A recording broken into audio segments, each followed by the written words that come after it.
triplex villas at Kollur, APR Projects.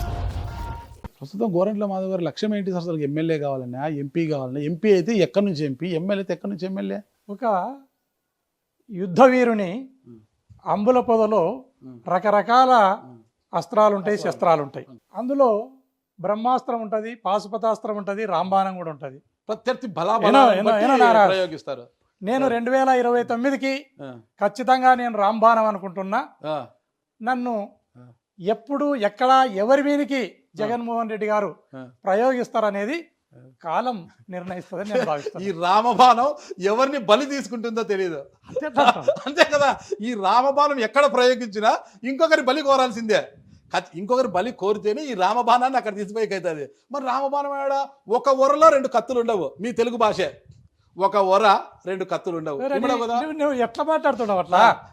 ఇప్పుడు ఒకటి నేను చెప్పిన, నువ్వు నేర్పిన విద్య నీరజాక్ష అంటారు కదా, అలాగనే మీరు చెప్తున్నారు నేను రామబాణం, ఈ బాణం ఎక్కడి నుంచి ప్రయోగిస్తారో నాకు తెలియదు. ఎక్కడికంటే మీరు ఎక్కడి నుంచి ప్రయోగించి ఇంకొన్ని బలి చేయాల్సిందే అక్కడ కాదు. ఇప్పుడు యుద్ధంలో గెలిచాలన్నప్పుడు యుద్ధ వీరుడు ఎప్పుడు ఎక్కడ ఎవరి మీదకి ఈ బాణాన్ని ప్రయోగిస్తే సరిపోతుంది అనే మాట నేను చెప్తున్నావు. కరెక్ట్. నువ్వు దాన్ని వక్రీకరించి చెప్తున్నావు నారాజ్. ఈ రాంబాణాన్ని అర్థమైంది.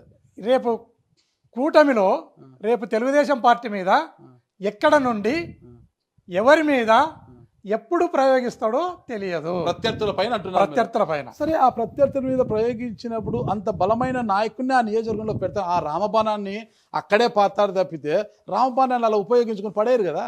100% పడేస్తారని నేను మాట్లాడతలేను కదా. రామబాణం ఎవరిని ఉపయోగపడాల్సిందే సార్. 2029కి 100% 100%. ఓకే సార్, మీరు కురుబ సామాజిక వర్గంలో అందరూ ఏకంగా ఉండాలి. సామాజిక వర్గాలు మీటింగులు పెడతారు, కనక రామదాస జయంతోత్సవాలు అంటారు, ఏదేదో చేసుకుంటారు సార్, అన్ని రచ్చలు చేసుకుంటారు. మళ్ళీ మీరు ఎందుకు సార్ కలిసి ఉంటారు? మా కులం ఆంధ్రప్రదేశ్లో ఇంతకంటే ఐకమత్యంగా ఉండే కులమే లేదు నారాజ్. 100% ఏదైనా ఒక ఇన్సిడెంట్ జరిగితే ఈ రాష్ట్రంలోని కులమల్లా ఏకమవుతుంది. ఈ రాష్ట్రంలోని కులమంతా సంఘీభావం చెప్తుంది. ఈ రాష్ట్రంలోని కులమంతా కూడా ఏదైనా ఆపద వచ్చిందంటే కులం తల్లిలాగా చేరదీస్తుంది. ఇది రాష్ట్ర ప్రజలందరూ కూడా ఈ కులాన్ని గమనించాలా, ఈ కులాన్ని చూసి నేర్చుకోవాలని కూడా నేను ఈ సందర్భంగా తెలియజేస్తాను. ఇదే కులమే కుల పెద్దల మధ్యలో కొట్టుకుండే స్థాయికి పోయారు. మీకు బీకే బర్సాది గారు తోసులాడుకున్నారు, రచ్చ రంబోలా జరిగింది.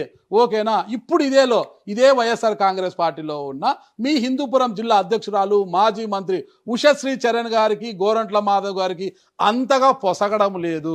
వీళ్ళిద్దరి మధ్యలో అంటే మళ్ళీ శంకర్ నారాయణ నాకు అనంతపురం వద్దు బాబోయ్ నేను హిందూపురంకే పోతాననేసి అక్కడికి వచ్చి ఆయన ఒక రంపు, వీళ్ళందరూ కాదనేసి మళ్ళా తెలుగుదేశం పార్టీలో తనకు అన్యాయం జరిగిందనేసి కురబ శివబాల గారు వచ్చి మీ పార్టీలోకి చేరిపోయారు.